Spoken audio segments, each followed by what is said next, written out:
In the oppressive city of Novatrex, colour was a memory, and creativity a crime. The council, an authoritarian regime, maintained absolute control over every aspect of life. From the identical grey uniforms everyone wore to the monotonous architecture, the city was a testament to uniformity and order. Citizens were expected to work, consume, and obey. Nothing more, nothing less. Juno lived in a small, featureless apartment in Sector 7. By day, she laboured in a factory, assembling electronic components under the watchful eyes of the council's enforcers. The factory was a sterile environment where the only sounds were the hum of machines and the bark of supervisors. There was no room for individuality or expression. Workers were cogs in a vast, unfeeling machine. But Juno harboured a secret. At night, she became an underground artist, slipping through the shadows to create hidden murals in the forgotten corners of the city. These murals were her silent rebellion, a burst of colour and life in an otherwise drab existence. She painted scenes of nature, vibrant landscapes, and abstract expressions of emotion, things that had been banished from public life. Juno's art was her lifeline, a means to preserve her sanity in a world that sought to crush her spirit. She knew the risks. The council's enforcers were ruthless, and those caught creating or possessing art were severely punished. Yet, the need to express herself, to defy the regime in her own way, was too powerful to ignore. One evening, while exploring a derelict building on the outskirts of the city, Juno discovered a hidden door behind a crumbling wall. It was an unusual find. Most abandoned places had been thoroughly searched and stripped by the enforcers. Intrigued, she pried the door open and descended a narrow staircase into the darkness below. At the bottom of the stairs, she found a vast underground library. The room was filled with shelves upon shelves of forbidden books, ancient paintings, and old records. It was a treasure trove of human creativity, hidden away from the prying eyes of the council. The air was thick with the scent of old paper and dust, and the dim light from her flashlight revealed a world long forgotten. Juno spent hours exploring the library, her heart racing with excitement. She found books on art, history, philosophy, and science, subjects that had been purged from the public consciousness. There were paintings of breathtaking beauty and records of music that stirred her soul. It was as if she had stepped into another world, one where creativity and freedom thrived. Among the many treasures, Juno discovered a journal written by an artist named Lyra. The journal described a world where art flourished, where people expressed themselves freely and lived in harmony with their emotions and surroundings. Lyra's words ignited a spark in Juno's heart, fueling her desire to spread this lost knowledge. She realized that the council had suppressed art because it represented freedom, individuality, and the potential for dissent. Determined to share what she had discovered, Juno began creating more daring and elaborate murals, each one inspired by the books, music, and paintings from the secret library. She painted in public places, risking capture and punishment. Her murals became symbols of resistance, inspiring others to seek out the hidden library and learn about the forbidden art themselves. The first mural she unveiled was a massive depiction of a forest, teeming with life and colour. It covered the side of a factory building, a stark contrast to the grey monotony of the city. The enforcers were quick to respond, but not before the mural had been seen by hundreds of workers. Whispers spread through the city about the mysterious artist who dared to defy the council. Juno's next project was even bolder. She painted a series of murals in the heart of the city, each one telling a story of human creativity and resilience. One mural depicted a group of musicians playing instruments, their faces alight with joy and passion. Another showed a poet, penning verses under a starry sky. Each piece was a testament to the power of art to inspire and uplift, The council, alarmed by the growing wave of creativity, intensified their efforts to find and punish the underground artists. They conducted raids, arrested suspected dissidents, and destroyed any murals they found. But the more they tried to suppress the movement, the more resilient it became. Juno and her fellow artists adapted, using ever more creative methods to evade capture and spread their message.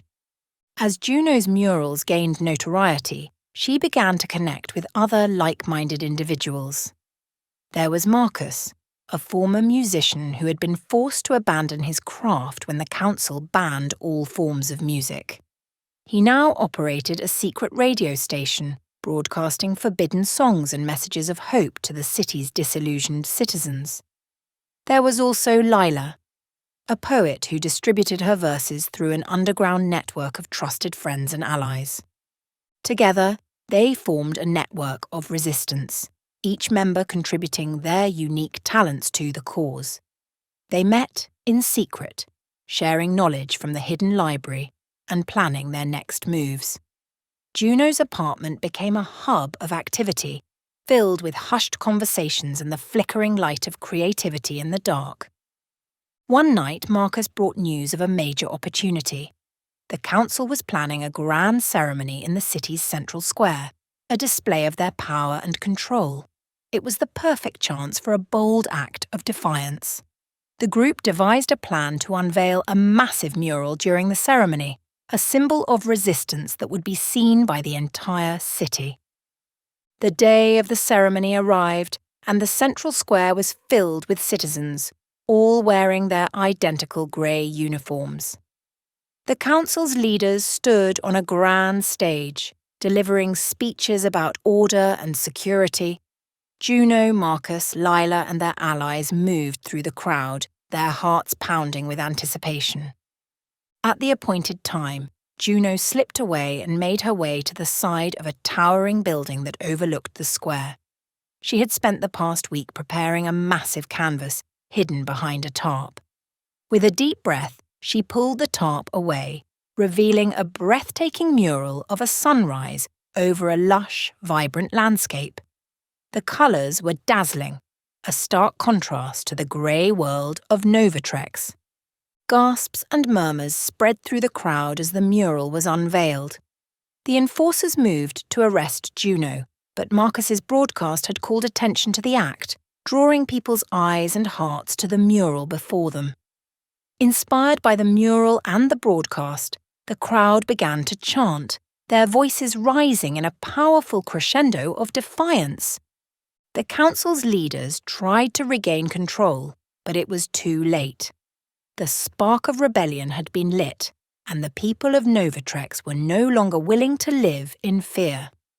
They surged forward, overwhelming the enforcers and reclaiming the square. Juno's mural became the rallying point for a new movement, one that demanded freedom and the right to express themselves. In the days and weeks that followed, the rebellion spread like wildfire. The people of Novatrex, once subdued and obedient, rose up against the council. They rediscovered emotions and desires long suppressed, and a yearning for freedom took root in their hearts. Art, music, and poetry flourished once more, each act of creativity a defiant blow against the regime. The council, unable to contain the surge of creativity, began to lose their grip on power. Enforcers deserted their posts, and citizens formed communities dedicated to preserving and promoting art. The hidden library became a symbol of the movement, a place where people gathered to learn about their lost heritage and plan for a brighter future. Juno stood at the forefront of the movement, her heart swelling with pride and hope. She knew the battle was not over, but the tide had turned. Art and creativity, once suppressed and feared, had proven to be the most powerful forces for change. In the face of tyranny, the human spirit had shown its resilience, and Juno's murals had become the beacons of a new era.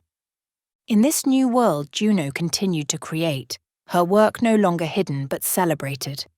The people of Novatrex embraced their newfound freedom using art to heal, to connect, and to imagine a better future. And as they did, they honoured the legacy of those who had dared to defy, to dream, and to create, even in the darkest of times. Years later, Juno walked through the transformed streets of Novatrex, now a city alive with colour and creativity. Murals adorned the buildings, musicians played in the parks, and poets recited their verses on street corners. The oppressive regime of the council was a distant memory, a cautionary tale of what could happen when fear and control stifled the human spirit. Juno visited the underground library, now a public museum dedicated to the history of art and creativity. She ran her fingers over the spines of the books, remembering the day she had discovered this hidden world. It had been the beginning of a journey that changed not only her life, but the lives of everyone in Novatrex. As she left the museum, she saw a group of children gathered around a young artist painting a mural. The children watched in awe as the artist brought a colourful scene to life, their faces alight with wonder and inspiration. Juno smiled, knowing that the spirit of creativity was alive and well in the next generation.